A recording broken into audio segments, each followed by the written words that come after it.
Kedves barátom, azt szeretném mondani, egy nagyon-nagyon fontos esemény érkezett el az életedben. Talán még soha nem hallottad úgy az evangéliumot, hogy ma este, hogy van valaki, aki szeret téged, aki közel van hozzád. Nem szobor, nem kép, nem vallási dogma, hanem egy élő személy. És azt akarja, hogy eljegyezd vele az életed. Azt akarja, hogy elpecsételd vele az életedet. Ez egy egyszerű döntés által történik meg.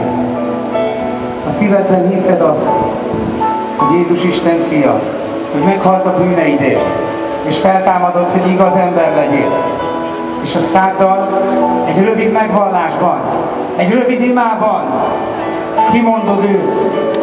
Megvallod a nevét, azt mondod, hogy te vagy az Úr Jézus. És amikor ezt hittel megteszed, egy fordulat következik be benned. Az újjászületés elkezdődik. Én ezt 23 évvel ezelőtt tapasztaltam meg.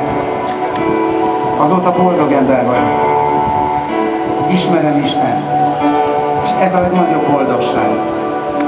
Nem azt mondom, hogy nincs problémám, de azt mondom, hogy ő minden nap velem van. És veled is szeretne lenni. Minden nap, minden órán. Jézus elmondott egy történetet, a tékozló fiú történetét. Ez a tékozló fiú kikérte az apjától a vagyonból ráeső részt, és messze vidékre költözött. És amikor mindent elköltött, egy nagy éhség támadt azon a vidéken, és ő elszegődött disznópásztorra, és amikor a disznók ételéből sem adtak neki, akkor magába szállt, és azt mondta, az én atyámnak házában, még a legutolsó szolgának is jobb dolga van, mint itt nekem. Hazamegyek az atyai házhoz. És azt mondom az apámnak, apám, vétkeztem az ég ellen és te ellened. Nem vagyok méltó, hogy a fiad legyek. Hadd legyek a szolgád. És akkor elindult hazafelé. És amikor az apja meglátta, úgy, ahogy volt, magához ölelte, üdösen, koszosan, nem érdekelte, honnan jön. Nem érdekelte, hogy elment a fél vagyon. Nem büntette meg, hanem azt mondta, ez az én fiam, aki elveszett, de megtaláltatok. Aki meghalt, de feltámadott. Kérlek, értsd meg ma, hogy te vagy ez a fiú. Mert a fiú Isten fia. Érted, jött el, hogy te is Isten fia legyél. Hogy a disznóknak a vájújától, hogy az idegen világból, hogy a távoli világból, amely távol van Istentől, amely széles út a kárhozatra vezet, arról letérjél, leforduljál, és hazamenj az atyához, az atyai házhoz, ahol az ő szeretete vár, ahol egy lakodalom vár, ahol Jézus vár. Gyere most ő hozzá!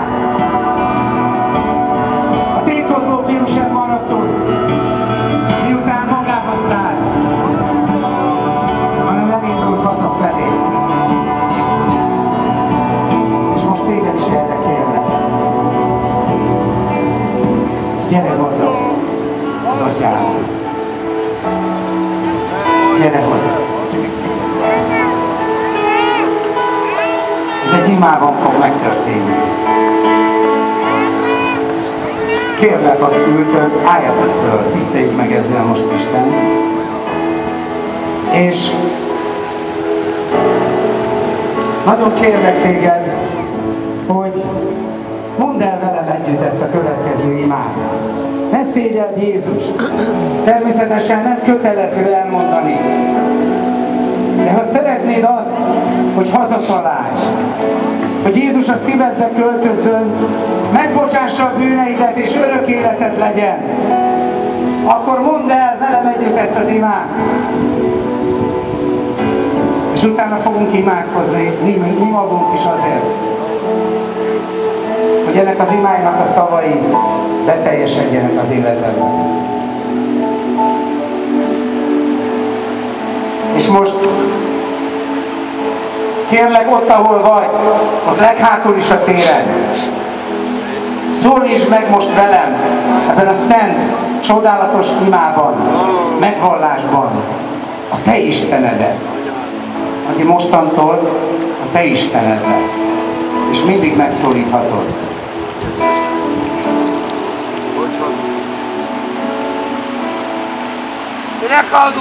Mondjátok utánam, kérlek, én mondom előre mondatonként ezt a segítségül hívó imát. És bátran, ne szégyenkezve, ne csak magadba, mert Jézus azt mondta, hogy aki megvall engem az emberek előtt, én is megvallom az Atya előtt. Hogy ott vallják melletted állók is, hogy igen, szükségem van a bűnbocsánatra, a kegyelemre. Ismételd velem. Mennyei Atyám, bátran, ott hátul is mond, mennyei Atyám, a Jézus nevében állok most te eléd. Úgy jövök hozzád, mint teremtményed. Bűnös ember vagyok, aki egész eddig vétkeztem ellened a földi életem során. De most hallottam a te hívásodat, a te szavadat, és hozzád jövök, és átadom neked az életemet, a szívemet, a testemet, a lelkemet. Tiéd az életem, Jézus. Én hiszek te benned. Én hiszem, hogy te vagy az élő Istennek fia. A Mesiás, a Krisztus,